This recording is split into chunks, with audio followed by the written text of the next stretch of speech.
Hi, everybody. My name is Rob Noonan. I'm one of the co-founders of Rialto Markets and your host for today's webinar, Secrets of Success, How to Achieve Equity Crowdfunding Success.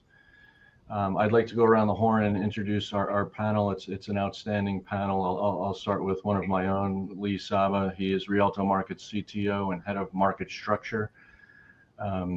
He brings more than 20 years of experience in the financial services industry. Prior to joining us, Lee was managing director and principal at Wellington Management. There he was responsible for proprietary and third-party multi-asset electronic trading and connectivity infrastructure. He also headed the inaugural IT FinTech working group and was a vocal advocate for the Investor Hub for blockchain and digital research. Lee currently serves as the co-chair for the fixed trading community, consisting of more than 290 members worldwide. Today, he's helping Rialto establish itself as a leader in innovation within the private securities market, particularly through crowdfunding and secondary trading.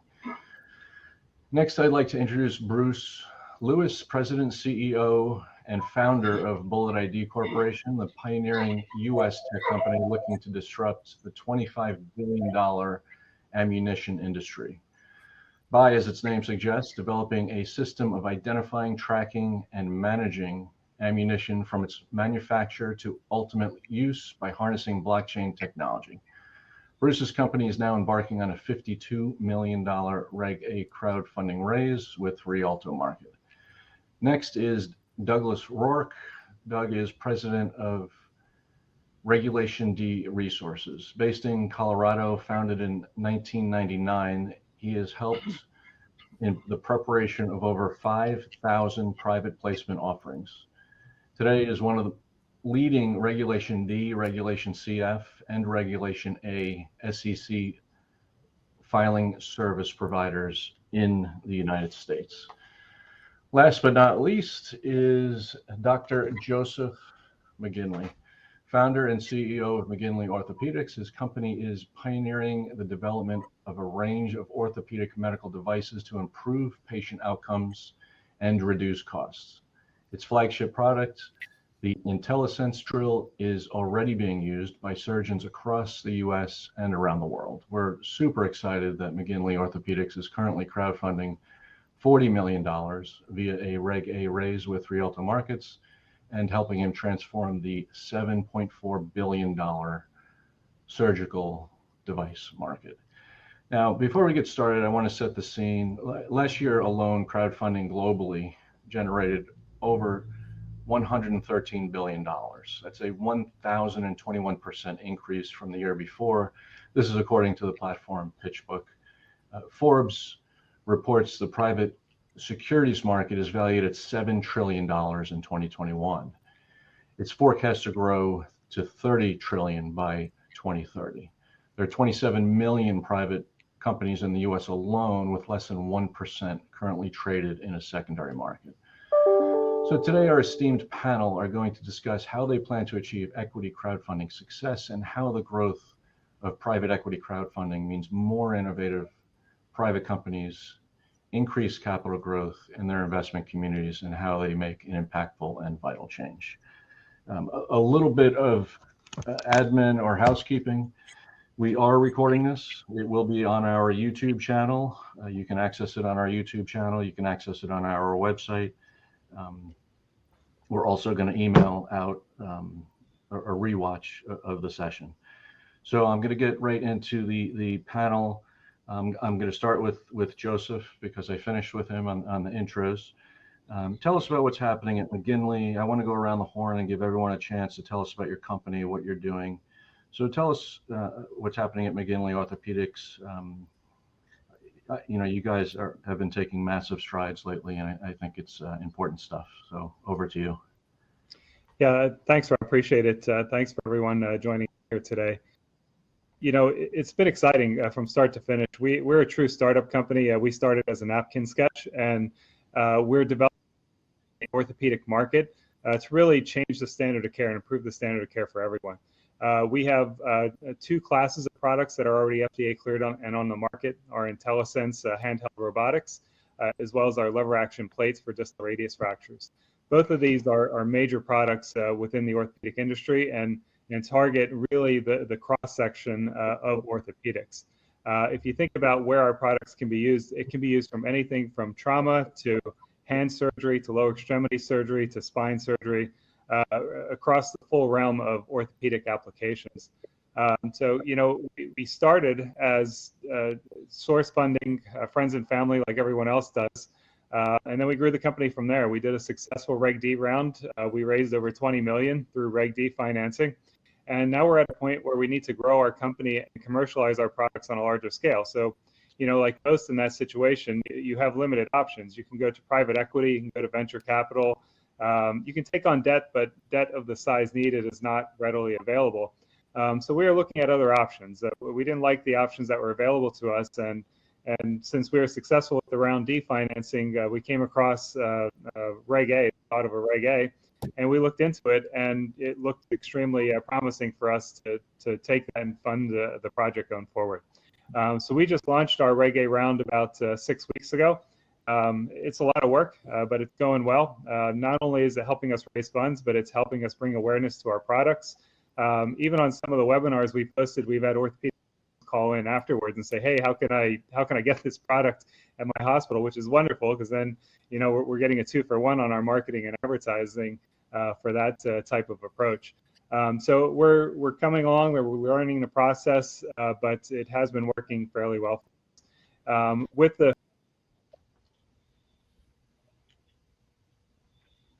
Joe, if you can hear us, we lost you. I didn't want to interrupt you. I didn't want to interrupt Joe because we could hear him, but we couldn't see him. But before I go on to the next panelist, one of the last things Joe said is really, I think, important, is the 2-for-1 marketing. You're marketing for your own company as well as your fundraise. So it's really a benefit. Joe. Yeah, hey, sorry about that, Rob. I'm actually at an orthopedic meeting and on the hotel Wi-Fi. So I was just down, at a trade show earlier today and then doing this. So apologize about that. The Wi-Fi's that's okay. Thank God we have the technology to do things this way. So we did hear everything that you said, and like I said, we couldn't see you, but now we can. But the important thing is that we heard you. Yep. So that's good. Next, I'd like to go to Bruce and Bullet ID.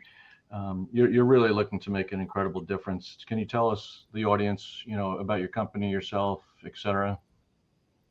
Yes, there's a shooting every day in our cities. Bullet ID has a solution to help resolve it. Every day, or in almost every day, 4-year-old kids are being killed by stray bullets, either in the playgrounds or at birthday parties. Bullet ID has that solution. We have to do something about it. How many more kids have to do this? Again, playing in a playground, etc. How many more classrooms and mall shootings do we need before we do something about this? You cannot control the gun. There's too many out there at this time, but you can control the bullet. Just remember, a gun without a bullet is a paperweight. We have the technology solution. Bullet ID has developed the latest bullet blockchain technology to create a solution that serves manufacturers, law enforcement, and military. The vast majority of ammo available today is untraceable, meaning that the industry suffers from a chronic problem of no inventory, no tracking, fundamentally no accountability. Untraceable ammunition also damages the police's ability to solve many incidents of gun violence. Microstamping a bullet onto each bullet may be an invaluable tool in the police arsenal, as it would allow them to trace the bullet's owner, sales history, including helping the police more effectively solve the homicides. Bullet ID would help tackle this black market. With Bullet ID technology, police find bullet at a crime scene will know in 10 seconds who owns it, how many more police have to die before we do something about it. This operates anywhere in the world within 10 seconds. United States gives millions of bullets to foreign countries on the aid bill. We're finding that this ammunition that's given away free are found in the hands of the terrorists. And our own soldiers are being killed by our own ammunition. Bullet ID has the technology to stop this right away. Help us. How do we do this here? Armies are running out of ammunition. In 2008, NATO found themselves in Afghanistan with 20 days left of ammunition. This is impossible. This is unbelievable. But I have Major General David Fraser, one of my advisors. He was the general in charge of all that. He still can't believe it. He still has nightmares about it. This isn't a new situation. In 1950, when the U.S. Army came out of Korea, one of the commanders said, and we don't know how much ammunition we ever had, and it's the most scariest thing. There's an article written about that. We've shown this to 300,000 law enforcement and military around the world, and they all agree with us. So why isn't someone doing something about this?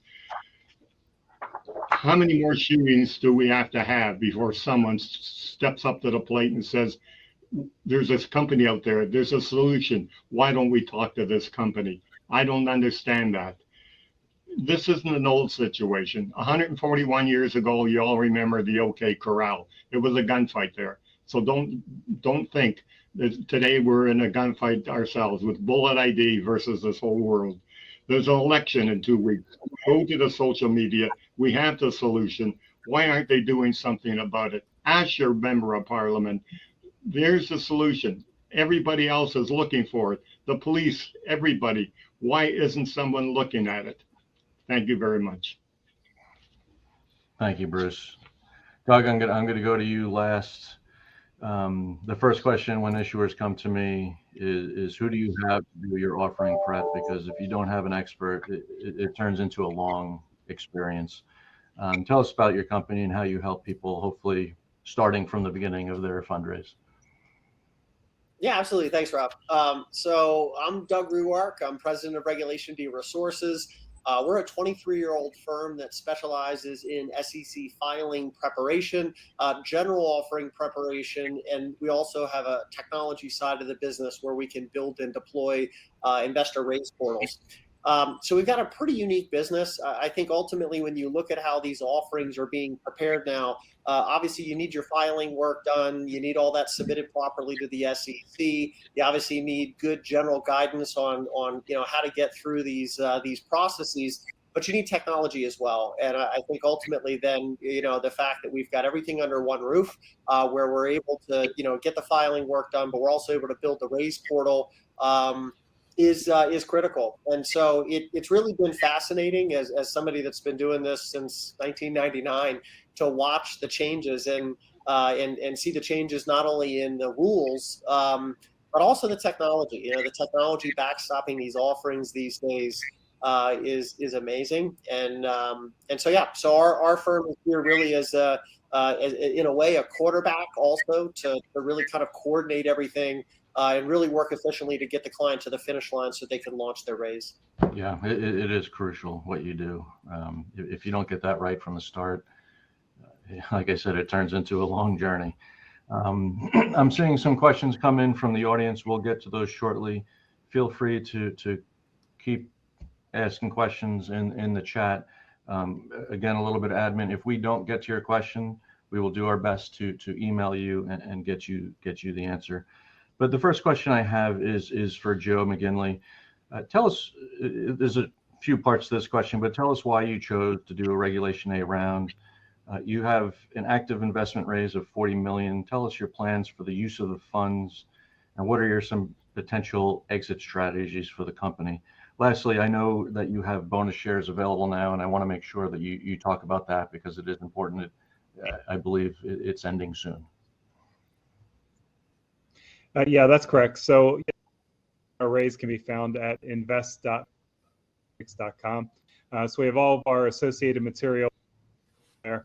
As a company, we have public studies. But as far as doing the Reg A round, we saw it as an opportunity to not only market and increase our investment, but also market to orthopedic surgeons and market to patients. Patients have a say in their healthcare, and patients can determine where they go for healthcare. Like no other time in history. So, we're bringing an awareness to our product across the board and at the same time funding our company. from a strategic standpoint, we're cutting out private equity, we're cutting out venture capital, and we're taking the investment essentially exclusively from Wall Street. And that's been well received. And, people talk about differences in wealth and everything else. Well, now you have the opportunity. You can invest in an early stage company like you've never had before. Even in our Reg D round, minimum investments were pretty high. I mean, our minimum investment in our Reg D round was $50,000. Transitioning to a Reg A, we're able to lower that significantly. Investment's just $100. So it opens it up to really anyone. So anyone would have the opportunity to invest in a private stage company. And by doing so, it allows us to maintain management control of the company, and the investor has more meat on the bone. So their investment has more potential. Sure, there's risk. There's risk with any investment, but the upside is there's still a lot of upside there for individuals coming into the investment. So Reg A has been great for us so far, and that's our with the fundraise. You said a lot of great things there. Opportunity is a great word to me, and giving people the opportunity to invest earlier. We looked at the last 100 IPOs, and 87% of them are down. If you bought them all, you're down 40%. They IPO at the end of their growth. So it is, like you said, every investment is risky, but one of the things I like about what we're doing is we are giving everybody the opportunity to invest in really interesting early stage companies. Joe, do me a favor, because you broke up right in the beginning a tiny bit when you were saying the website where people can find your offering. Can you repeat that? Yeah, again, apologize about the web connection. It's invest.mcginleyorthopedics.com. And that's where all of our, our SEC application, our documents, all of our studies, videos with the product being used in the OR, all of that's there. And you mentioned bonus shares. Yes, obviously we encourage higher level of investment. So there's bonus shares for the more risk you take, the more shares you get out of it. And we really want people to be part of the company. We want them to be team members of our company. Great. Thank you. Doug, I'd like to go to you. Do you think that companies yet have fully realized the potential of crowdfunding? And what is your key advice to a company to make their raise successful, other than starting with you? Yeah. First of all, I think companies are starting to get it. Look, a lot of these changes that have occurred are fairly recent. You had the Jobs Act of 2012, but it wasn't until a year and a half later that all that stuff hit the federal record. You had the changes to Reg A in 2015. I mean, I have a lot of people that call into my firm that are like, what's this Reg A? Like, why is everybody all of a sudden doing Reg A's? It's like, well, there's been changes made to that program. Obviously, they've been around for a little while now, but major changes that obviously have created a program that is going to mimic the investor acquisition potential of a full-on public offering without having to go through a public offering as far as the traditional sense.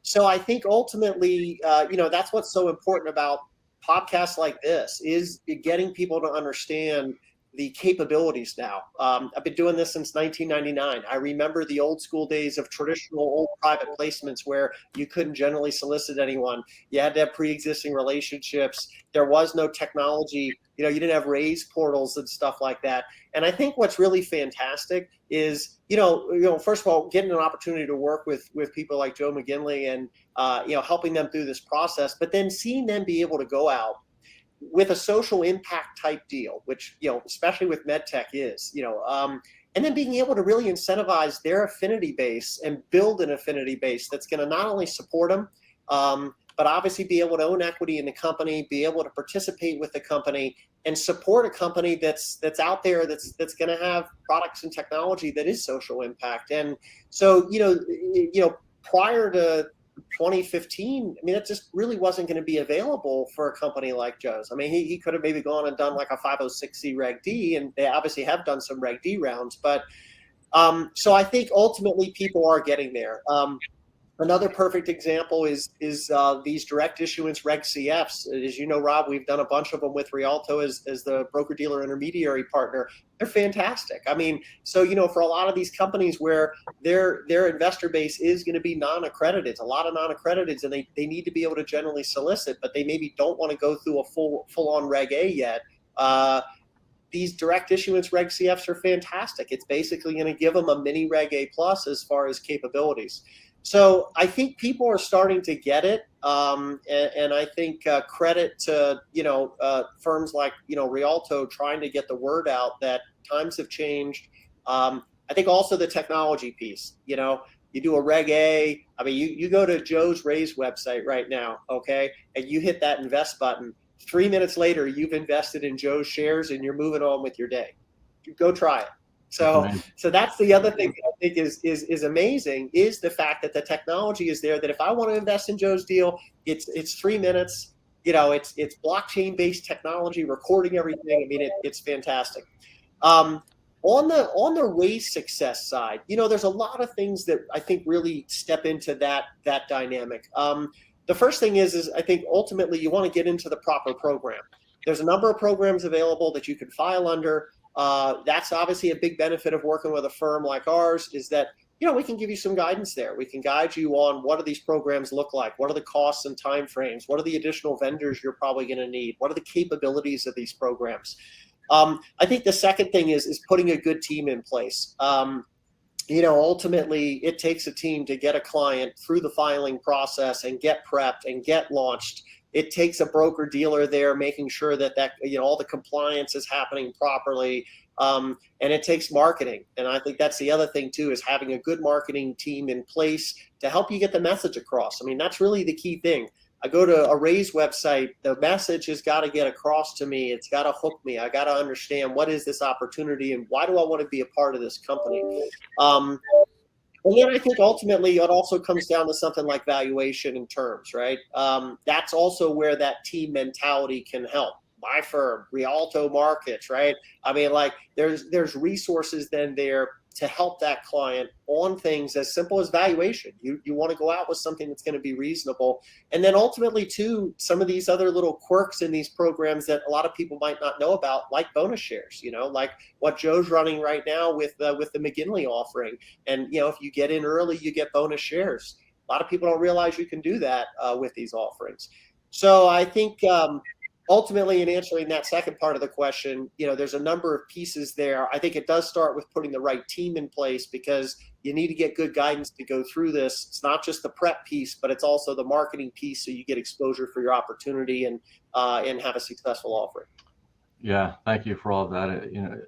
Something that you said early on is the education, and that's something that I really enjoy, and Rialto really enjoys and focuses on. And that's why we do these, and we have a Knowledge Hub page. We call it the Knowledge Hub, and have videos and articles, and we're never going to stop doing that. We really enjoy it, but thanks for that. Lee, I've left you alone long enough. The success of the Jobs Act is really great. Where do you see areas for improvement or proposals that are on the horizon? Yeah, thanks, Rob. Yeah, there's a lot of things going on, and there's still some work to be done. I think Congress is starting to fine tooth and understand it a little bit more now that we're over 10 years now into the Jobs Act. They're starting to tweak it a little bit. I don't think you're going to see anything in the near future, like this year. But there's been a proposal out there. They're calling it Jobs Act 4.0. There's some things around, preempting blue sky for secondary trading. That is a big hurdle. There's a lot of registration and tracking that needs to happen for secondary trades. Improving accredited investor qualifications is another big one, and it's basically just trying to make private investments more accessible to the general public. Because now if some folks are aware, the accredited investor definition is a little stiff and a little rigid, but there's and it creates quite a few limitations for folks. And I think one of the more important ones here, at least one of the ones I like, is allowing these investments to be attached to your retirement savings. Your 401ks, your IRAs, to hold private assets is huge. I mean, it really opens up the door, and it's really great to see. And I hate saying this all the time because you hear it from a lot of folks, but the democratizing the access to these, these great entrepreneurs, we see Joe and Bruce just doing unbelievable things. And now you get, before 2012, it was illegal for you as a non-accredited investor to access this. Yeah. Now you can, and it's just it's mind-boggling to some extent, but it's great to see, and it's great to be part of it. Yeah, I agree. Thank you so much. Bruce, I'm going to ask you a question, and then I think we're going to move over to some of the questions that are coming in from the audience. My question to you, Bruce, is at what stage did you realize a Reg A Plus offering was the right avenue for your growth, and what advantages does crowdfunding offer that more traditional methods don't? The Bullet ID started with an idea in my hand. The investments came from family and friends and people who care about the safety of our world. That helped the idea become a reality. We then took the Bullet ID technology and all the software, and we built our first prototype, and we are just finalizing our very first sale, and we're looking for more funds to help build the inventory and market our company. And Reg A Plus was a much easier way to attract the people that like the story, that are fed up with the daily shooting, and everyone in the world knows someone who's been shot or knows someone who's involved with this daily shooting, etc. So going forward, we have a great model for our marketing, and what we're going to do is we're going to be like a toll road. We're going to put in our technology, hardware and software, and we're going to charge a per feed for Bullet, and that fee, when it's downloaded to the end user, really costs them nothing because of the intelligence it gives them. For example, inventory control. They will have total inventory control anywhere in the world within 10 seconds. The police will have unbelievable technology to find out who owned that bullet when they shoot it, and that's what Reg A is doing for us. So it's easier to sell it to someone who likes the story, who believes the story, who's experienced the story, and is tired of everyday shootings in these schools and malls. And for that, we thank the Reg A Plus platform for allowing us to do this here, and away we go. Yeah, it's really great. Thank you. There's a lot of questions coming in for both Bruce and Joe. We seem to have lost Joe again, but that's okay. Bruce, it's a simple question. Do you have any affiliation? Does the NRA support your company? John is asking that question. No, we have no affiliation with the NRA. And besides, we don't care. We don't care about the guns. You can have as many guns as you want. All we do is we serialize ammunition. We don't know who owns that ammunition. We only know if it's found in a place where it shouldn't be or in a crime scene. And then the proper authorities will be able to dig into it and find out within 10 seconds what it is. Furthermore, the police love this program. We've shown it to all over the world. Half of the NRA is police officers. Yeah, and George is asking, while I'm speaking to you, do you need political support to be viable? And I think you need more support from, correct me if I'm wrong, but the police and other groups. But if you could talk about that, please. If we would like political support. Everybody, including the police, have said to us, this is great. And we asked the famous question, why doesn't someone do something about it? It's a natural to do something about it. Listen, the police men and women get up in the morning and they go to work. They don't know if they're coming home at night. In midday, some nut goes out there and shoots them with a gun.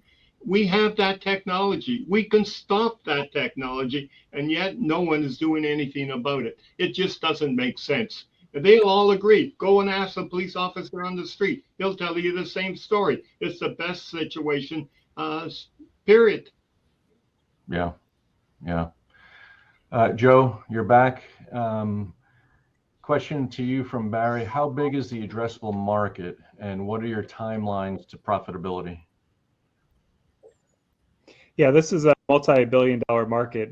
U.S. alone's over $4 billion for just the two product categories that we have on the market. I know someone asked about the number of FDA-cleared products. Technically, we have 5 FDA-cleared products. Those are in 2 families of products, and we have over 6 in the pipeline at various stages of development. So a very large market. As far as profitability, we already have revenue. That's why I'm here at the hotel, pitching orthopedic surgeons downstairs in the conference room all morning. So we already have early sales, but profitability as a startup, as you're growing, profitability comes later. So that'll depend on how quickly we can upscale and how quickly we can grow our sales team and penetrate the market. The threshold is fairly low. The medical market in particular is very lucrative for medical devices and products, and these are common orthopedic procedures. So it's not just trauma and fractures, but pretty much anytime you're drilling through a bone, whether it's for a hip replacement for an acetabular cup or a spine fusion or a lengthening procedure of a bone, these are extremely common everyday orthopedic procedures that our IntelliSense drill is being used. Same thing with just the radius plates. That is the most common fracture worldwide is a wrist fracture, just the radius fracture, and so our threshold is low. But again, as we're growing the company, there's a large spend on R&D. There's a large spend on growth of the company. As far as exit strategy, acquisition is by far the most likely way that we transition the company. You're looking at the largest players in orthopedics that would be potential targets. You're looking at the Stryker, Johnson & Johnson, Zimmer, Medtronic. These are multi-billion-dollar companies. So we fit right in their product portfolio line. So that's the most likely exit. But with the Reg A, we have options. We can continue growing to profitability. We have the option to take it public if we need to. We can sell off assets. We can license assets. So it gives us a lot of flexibility as far as how we grow the company and how we ultimately bring a return on investment to those that invest in our company. That's great. Thank you so much. Doug, I'm worried that this is more of a lawyer question, but Daniel says, does a crowdfunding round satisfy the qualified financing event language in order to trigger the conversion of a safe or convertible preferred note? I think ultimately that's going to depend on what they have defined as a qualified financing event, because ultimately that could just depend on whatever the language was, because ultimately when you're looking at something like that, there could be different triggers, and a lot of that could just depend on what they've built into that safe or that note as far as what technically is going to qualify as a conversion event. Yeah, from my seat, it also depends how you set up the raise. Is it equity? Is it debt? Is it? Yeah, thank you for that. That's a hard question to answer without knowing a lot more details. There was a question for Lee from Barry. Can I ask a question to Lee about Rialto Markets? What do they bring to the ecosystem and its technology and infrastructure? How does it work? Sure. Yeah. No, that's a good question, and something to understand. Rialto Markets, we're in a few different business lines. Obviously we do a lot of primary, issuer work, and we also have secondary trading. So I'll call that the on-ramp and the off-ramp technology that we provide, along with some regulatory oversight. So working with groups like Doug's, and he was talking about the team effort there. We are a team, and it does take a few team members to run through that. So our technology on the primary side really is around onboarding and processing investors. I think it was you, Doug, that mentioned in 3 minutes you could start investing in Joe or Bruce's company, right? You can walk through the paperwork, and it's all done online, and we provide a lot of functionality around that. And that also collects payment, and so we provide the payment infrastructure around those pieces. And obviously, working with your custodian or transfer agent to track the cap table about who's on there. On the secondary side, we do the same basically, but we can facilitate the buying and selling of of shares. So if you missed it in the primary, guess what? You might have an opportunity now in the secondary. If you wanted to, provide some off-ramp, functionality, maybe you bought it, in an early round and got it cheap, and now you want to sell. There's an opportunity to sell that position. So yeah, I mean, those are two of the main areas: on ramps and off ramps, and then we also provide some white label servicing for both of those product lines. So you can, as a portal or as a portal that wants to provide secondary trading, we have technology that can be embedded from with our oversight. Yeah, from the investor's point of view, Lee, I really like that they're able to monetize on their timetable, not the timetable of the company. They don't have to wait 12 plus years for the company to go public, which is, I think, the average over 12 years. That's right. Doug, this is a question that's coming from me, actually. You've been doing this for a long time. You're excellent at it. Give me your view of where we've been and possibly where we're going. So kind of like the ghost of Christmas past and future. Sure. Well, it's funny because we lobbied the SEC for a long time, and I'm talking, 03, 04, 05, to change the rules because, we were stuck under these old archaic programs. We were stuck under the old Reg D programs where there was no 506C option, for example. There was no Reg CF at the time. Reg A was the old Reg A where you had to get qualified at the federal level and then qualify in every single state you want to sell in. I mean, there's a reason why there weren't a lot of people using Reg A. It was cumbersome. Ultimately watching the internet develop and watching social media develop. And, we are sitting there thinking, what an amazing tool to be able to go launch an offering and to be able to go out onto a social media platform like a LinkedIn or a Twitter or a Facebook and say, hey, we're raising money. Here's the opportunity. Come participate with us. And, for obviously all the way up until 2013, when everything hit the register for the Jobs Act, you weren't able to do that. And I think what was frustrating was, it helps companies. When you help companies aggregate capital, you're helping them grow. You're helping them achieve objectives. You're helping them hire new employees. You're helping them expand. You're helping them raise their revenues and pay more taxes. So what was interesting was watching the government keep these old archaic rules in place, and it was precluding growth for private companies because those were the programs they really kind of had to go through. So I think the Jobs Act was huge.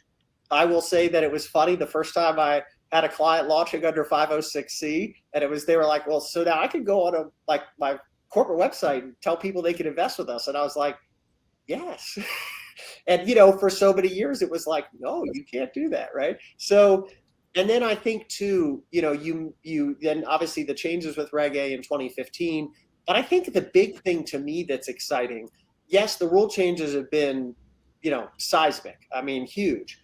But the technology piece, now, because a big part of this is getting people to feel comfortable with the fact that they're going to go through a regulated process to buy shares in a private company, and there's a comfort level there. There's a 50-state licensed FINRA broker-dealer on board. Rialto Markets is on board. Okay, I feel comfortable right out of the gate. Oh, there's a transfer agent on board. Okay, so there's a third-party transfer agent recording who owns my securities. Oh, there's an escrow account in place, right?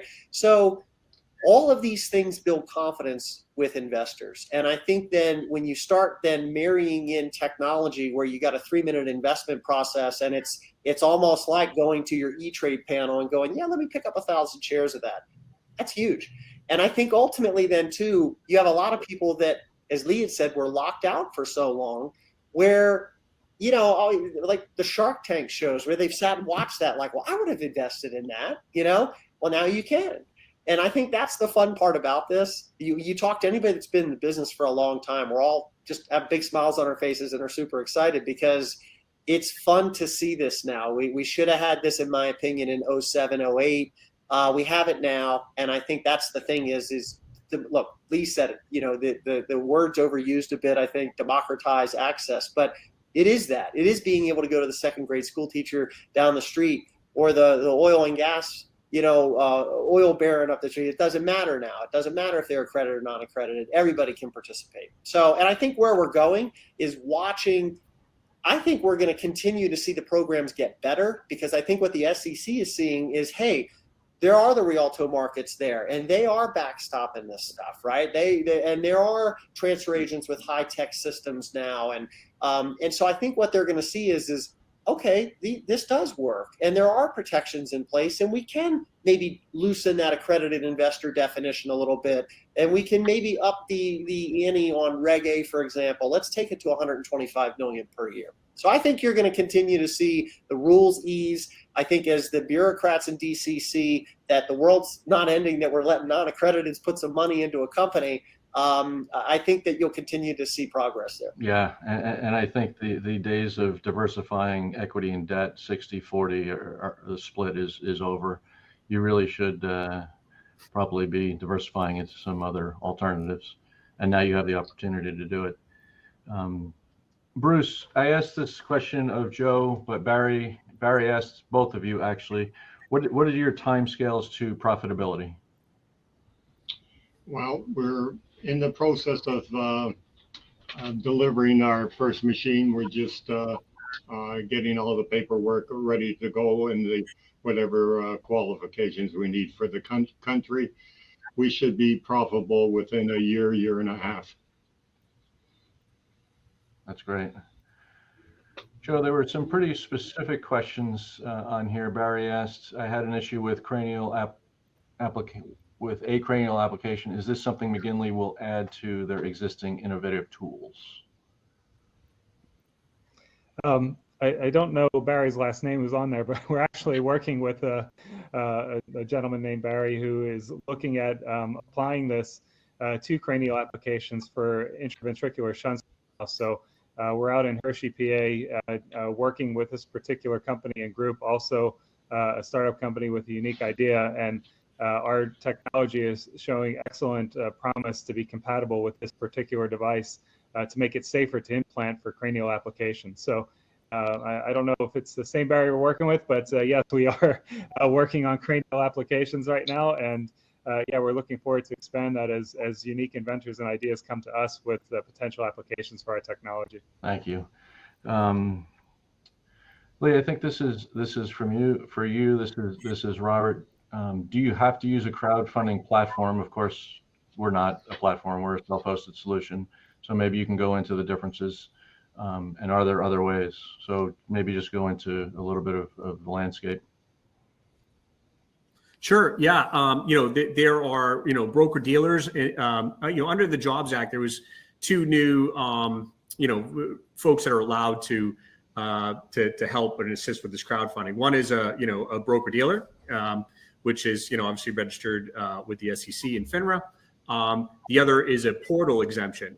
So you can become a portal, without being a broker dealer. It's almost, I guess I'll call it broker dealer light. You don't have quite the onerous abilities to that we would say as Rialto as a broker dealer, but you can still facilitate the crowdfunding. So those are the two main things. The other thing with a portal, if you wanted to create a portal for yourself or start one up, that does not allow you to have secondary trading. So, the difference between ourselves, Rialto Markets, and a portal is that they can't do or facilitate, the buying and selling of shares. That's something that we can do with our ATS approval. So, those are at the macro level, really the kind of two big differences that I see. I'd be curious to see if Doug has any other perspective on that. Yeah, I think ultimately the change they made in March of 2021, opening the door for FINRA broker dealers to serve as intermediaries, was huge, because really what happened then is it does allow you to kind of run your own raise portal. Now, granted, the domain and the website are going to be owned and managed by the broker dealer. They are the intermediary, but that doesn't mean that you can't create a custom site then for that customer. And obviously that's what we do. We've obviously done a bunch of them with Rialto. And like I said, you kind of get a mini Reg A plus because the investor experience is very similar. They're coming to a raise portal that was custom built to run your raise. There's no other deals on it. running on a domain of choice for the customer. Granted, Rialto owns that domain, and they technically own the site. The site's custom built for the client. I think the other benefit too is the technology that's backstopping these kind of direct raise CF portals. It's your data, and I think that's the other thing too is you don't lose control of your data. So if you drive 10,000 prospects into that portal in a month, all 10,000, that's all your data. Whereas with a lot of these CF platforms, where there's 400 other deals on there, you pump 10,000 prospects in there, you get 200 investors. Okay, great. There's 200 on your cap table. The other 9,800, you don't have access to that data. It's not your data anymore. So I think there's some really unique benefits to this direct issuance CF model.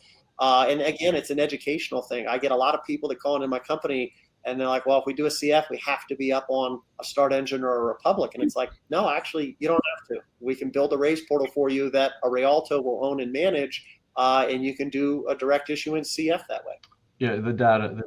Yeah, and the other angle to that too, Doug, is that you're not competing, right? If you're, I don't know, a soda manufacturer, right, and there's 5 other soda manufacturers on one of the portals, you're going to the soda manufacturing tab and you're competing, for your money's competing for investment right there. Whereas, with our model, we direct you directly to your website, your page, your construction.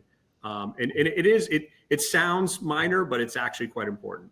It is. Yeah. And it was said, I think, by Joe in the beginning, the marketing, you're getting a 2-for-1. You're not spending marketing for people to come to the Rialto site, which is fine. And you get to tweak your own marketing dollars. You know that people are coming because you have ads on one platform or the other. It's very helpful. A question. I'll start with Bruce, and then I'll go to Joe. What are the biggest barriers to entry? You guys are in very, very different industries, and the barriers to entry, I'm sure, are very different. So, Bruce. Well, it would be a slam dunk if the government said we've had enough of the shooting day in and day out, and we'll legalize it. That would be a slam dunk. However, besides that, the barrier. Repeat that question again, please. Sure. The barrier to entry for your company. What's the biggest barrier to entry if someone else were to try to do what you do, which is, I know, is you do something extremely unique. We do something that's unique, that's never done before. We have software technology. They will never duplicate this technology. We work on it every day, and this is like a 4-year nonstop project to make it happen. So there is no one out there that's going to duplicate our technology. We have the finest software engineers that we can have. Our chief technical officer, Christian Talley, is one of the best. He's a pioneer. He's an entrepreneur. He's a computer engineer, and he developed this software program, and it works flawlessly everywhere. It's perfect. So yeah. Good luck to anyone trying to copy that technology. It won't happen overnight. If it happens at all, I doubt. Yeah, a lot of people think things are easy, and they're not. Lee mentioned the ATS. I wish we could. I'm sorry? Go ahead, Bruce. And it won't happen overnight. And it won't happen with putting in $10 or $50 or $100,000. Right. Doug, well, Joe is logging back on. I'll give you a layup. Can you expand on the difference between a Reg A and a Reg D regarding raising capital? Oh yeah. Well, there's significant differences there. Look, a Reg D is certainly fine in certain situations. I think what we're finding on the filing prep side is that a lot of the Reg D stuff now is what I would call pre-syndicated type deals, meaning, hey, Doug, I've got 10 accredited investors lined up for our infill site development project, and we just need we need an offering to process these membership interest sales, but we're not going to really need to go out into the public domain and raise money. And in that case, then something like a Reg D 506C would probably be a good fit. The big difference is, I think a lot of it is in the sophistication standpoint. A Reg D You're basically drafting up some offering docs, and there's a very, cursory notice filing that's going into the SEC. There's no qualification process. There's no requirement to have a broker dealer on board. There's no requirement for audited financials. And, so look, the simplicity is a benefit in certain cases, but I think that simplicity can also be a negative in that, look, if I go to a Reg A offering as an investor, and again, it drives back to what I had said before, that confidence building aspect of the fact that there's a, Rialto Markets on board as broker dealer, and there's transfer agents on board and escrow, and this is an SEC qualified offering, and there's audited financials involved. Yes, I mean, obviously it's a bigger lift to put a Reg A in place, but you're getting a much more sophisticated vehicle. So I think then on the Reg A side, what's the big difference there? Well, it's a quasi-public offering. It's a public offering of private securities. And at the end of the day, the filing work is akin to an S1. You're going to have audited financials. You're going to go through an SEC qualification process. You're going to have a broker dealer on board, or at least you should. You rarely are ever going to see a Reg A execute without a broker dealer on. So I think it really does come down to the situation. If the clients maybe pre-syndicated the deal with some accredited investors and they just need a simple vehicle, they could go the Reg D route. I think ultimately, if they're really looking to democratize access, if they want to be able to sell to everyone, then Reg A is going to be a better fit. Yes, it's a longer road and a little bit more expensive road to put one in place, but you're getting a much more capable vehicle to syndicate capital. Yeah. Joe, back to you. The question was the biggest barriers to entry, and I'm interested in your answer because you're in a highly regulated industry. Yeah, thanks for that. And again, apologize for the problem. internet stuff. I'm here trying to make us profit. Good. This is one of the consequences. And to tag on that question, I think Greta asked it regarding patents and IP. I should have touched on that earlier. As an engineer, my background's in engineering and medicine, and our company has over 125 issued and pending patents, which is more than most orthopedic companies on the market. So yeah, we have a lot of protection in IP around our products. But as far as barriers to entry, it's established customers, established relationships with administrators. To the same effect that, for acquisition, the big players in the market are our target partners. The flip side of that is they already have very dominant relationships with hospitals and surgeons. And although these other companies, none of them have the technology and products that we do, that's not to say that, we're automatically accepted in the hospital. So, we have to establish a contract, we have to establish a relationship, we need a surgeon champion, and then sell. Those established companies aren't going to just sit there and say, okay, we're going to let this company start taking our profit, start taking our sales. They're going to try to combat that however they can. So yeah, that's really our biggest obstacle to entry is players in the benefit for transactions at the end. Great, thank you. I'm going to ask a couple more questions, and then I'm going to ask you all to kind of go around the horn again and give your last thoughts or asks.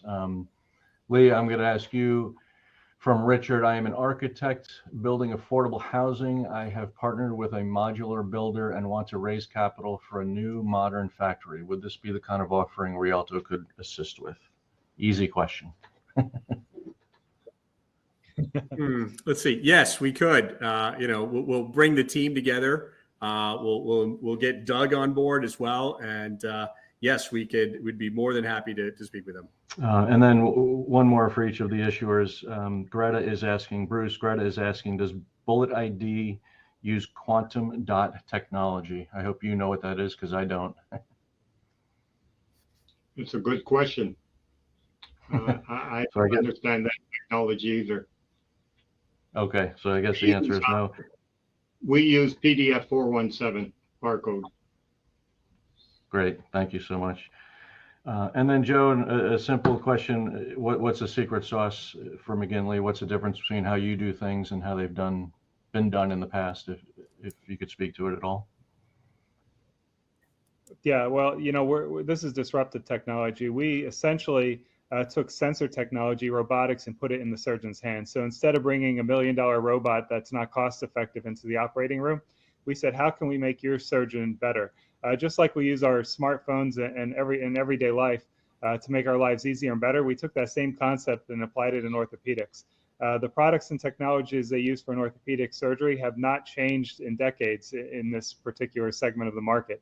The orthopedic power drills, besides the battery being a little bit smaller or lighter, hasn't changed in probably 30 years. So we're taking an advancement forward to say we're going to make something that's not 5% lighter or 2% cheaper. We're going to make something that's better for patients. It's safer. And with our technology, what it does is stops automatically. So when they're drilling through bone, it stops automatically and then tells them exactly what size screw they need. Believe it or not, that sounds like a simple concept. Believe it or not, that process is 100% manual right now. And you're really at the mercy of your surgeon and the accuracy of their assessment for those particular surgeries. So yeah, that's what we're trying to do. Again, we have plenty of videos and commentary on our site at invest.mcginleyorthopedics.com. And as these questions roll in, whatever we don't get to today, I'd be glad to follow up with whoever has questions. So, thank you. Thank you. So now we're coming to the end. We've only got a few minutes left. I'd like to go around the horn. Maybe Bruce, I can start with you. Any last comments or asks that you have? Yes, thank you very much. Just to let you know, I'm not the best public speaker that there is out there, but I have been in this barcode business for my whole life. For the last 40 years, I was in the barcode business, so I understand it as good as anybody else in this whole wide world. I was part of the team that brought the universal product code, the UPC code, to the supermarkets of the world. Symbol Technology, who I was partners with, had many years of my life, and they developed the UPC code that you see in every single supermarket worldwide. I challenge you to find me one that does not have it. You can't find one. They developed the TDF 417 code, and I was given the exclusive rights for that code for the world. However, I chose it for a certain type of packaging, and then I brought it into the Bullet ID Corporation, and that's the code. So what I did at the supermarket, what I witnessed at that supermarket, from no code to code everywhere, is the exact same thing I'm doing with the ammunition business. There is no code on an ammunition business. And at the end of the day, there will be a code on every single piece of ammunition it made in this world, and the world can go to bed at night and go to sleep. They'll be safe. They don't have to worry about driving a car and getting shot with stray bullets or kids in the playground. And I've dedicated my whole life to making this all happen. So I have all this experience. I have videos on this. I have the first laser etch piece of equipment made in this whole wide world. So I understand this business better than anybody else will ever understand it. Again, I'm not the best public speaker, but I understand it, and I have a team that's unbelievable that backs me up all the way. Thank you very much, and thank you, Rialto. You're doing a great job. I appreciate it. Thank you. Thanks, Bruce. Your experience really is second to none. It's been great working with you and getting to know you. Doug, I'll go to you next. Look, I would just say that for a lot of these companies, a lot of them might default to trying to find like a VC firm or something like that to invest in them. Ultimately, these types of programs, Reg A's, Reg D's, Reg CFs, are really providing a vehicle for companies to bypass that. You're going to get a better valuation going to the public and democratizing access into your company. If you've got the right team in place, this can be accomplished. And then I think too, when you look at social media, you look at the fact that a lot of these companies come in with affinity groups already built in. They just need the vehicle to go reach these people and start raising money. Again, that's what these programs allow you to do. So again, it's an exciting time in the industry. You guys know, Rialto's been around a while. You're all professionals that, obviously, where we were and where we are now. And I think it's just getting that across to people that there's some really fantastic opportunities that if you do need to raise capital, there's programs available that are fairly straightforward to deploy under, and they're going to give you the capability to solicit these people, raise money, and then manage these people very effectively on your cap table. So it's an exciting time in the industry, and it was a long time coming, but we're all excited to see where we are now as far as the programs and the technology, and really appreciate being on this podcast. Yeah, we appreciate you being on it as well. It's great working with you as well. Joe, once again, last but not least.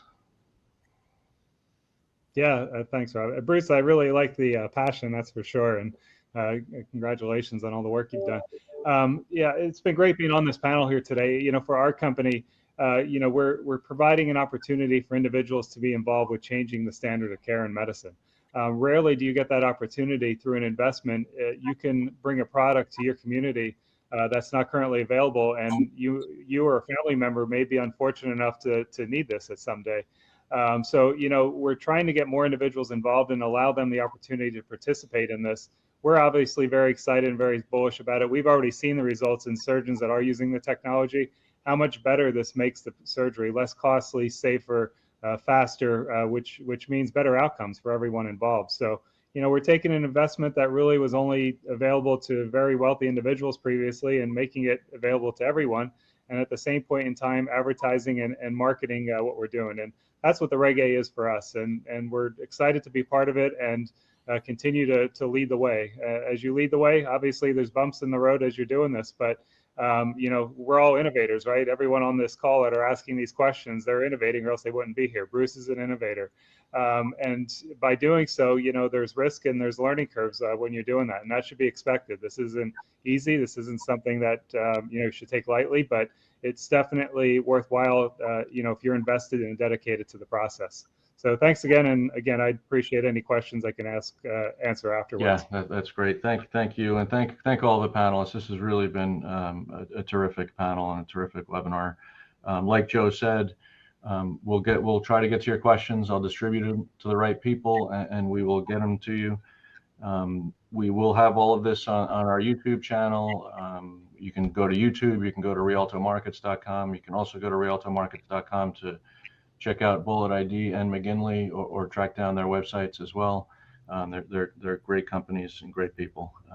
So thank you everybody for coming and have a great night.